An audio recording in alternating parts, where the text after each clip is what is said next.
తిరుచానూరు శ్రీ పద్మావతి అమ్మవారి కార్తీక బ్రహ్మోత్సవాల సందర్భంగా పంచమి తీర్థానికి తిరుమల శ్రీవారి నుండి కాలినడకన సారెను తీసుకొచ్చారు. గజరాజులపై అమ్మవారికి పసుపు, కుంకుమ, గాజులు, పట్టుచీర, జాకెట్తో పాటు ప్రసాదాలను తిరుమల నుండి తిరుపతి మీదుగా తిరుచానూరుకు సారెను తీసుకువచ్చారు. సారె శోభయాత్ర ఆద్యంతం అత్యంత వైభవోపేతంగా సాగింది. తిరువీధుల గుండా సాగిన సారె శోభయాత్ర తిరుచానూరుకు చేరింది. కళాకారుల సాంస్కృతిక కార్యక్రమాలు, మంగళ వాయిద్యాలు, మంది మార్బలంతో తిరుచానూరు సమీపంలోని పసుపు మండపానికి తీసుకువచ్చారు. పసుపు మండపం వద్ద టీటీడీ ఈవో అనిల్ కుమార్ సింగాల్, అదనపు ఈవో వెంకయ్య చౌదరి, జేఈఓ వీరబ్రహ్మం, వేద పండితుల మంత్రోత్సంగం మధ్య సారెను అమ్మవారి ఆలయానికి తీసుకువచ్చారు. ఆలయం వద్ద ప్రత్యేక పూజలు నిర్వహించిన పండితులు ఆ తర్వాత అక్కడి నుంచి నేరుగా పద్మా సరోవరంకు తీసుకువచ్చి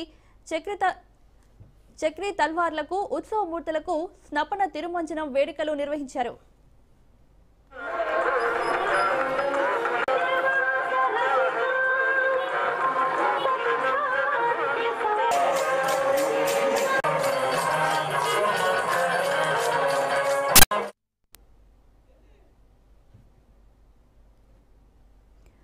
తిరుమల శ్రీవారు తన ప్రియ సతీమణి పద్మావతి అమ్మవారికి ప్రత్యేక సారెను పంపించారు. తిరుచానూరులో జరుగుతున్న అమ్మవారి కార్తీక బ్రహ్మోత్సవాల్లో భాగంగా ముగింపు ఘట్టమైన అత్యంత విశేషమైన పంచమి తీర్థం సందర్భంగా అనాదిగా వస్తున్న ఆచారం ప్రకారం వెదురుగంపలో పసుపు, కుంకుమ, చందనం, పట్టుచీరను పెట్టి అలాగే బంగారు ఆభరణాలు గర్భాలయంలో స్వామివారి పాదాల చెంత ఉంచి అర్చకులు ప్రత్యేక పూజలు చేశారు.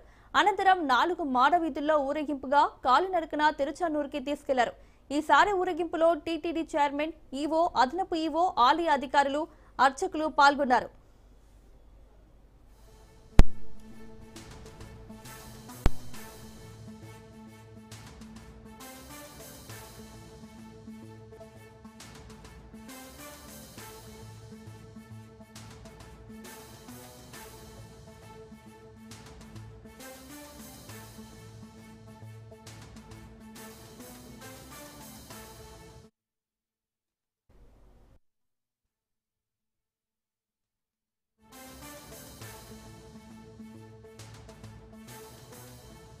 మహోత్సవాల్లో భాగంగా ఈరోజు స్వామివారి నుంచి కానుకలు, అదేవిధంగా పడి కూడా వెళ్తుంది.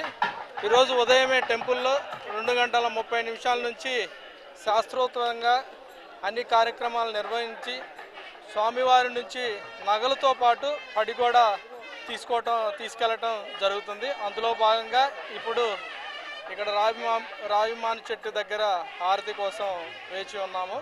సో ఇదంతా కూడా ప్రతి సంవత్సరం కూడా చాలా సాంప్రదాయంగా జరిగే కార్యక్రమం. ఈ సంవత్సరం కూడా చాలా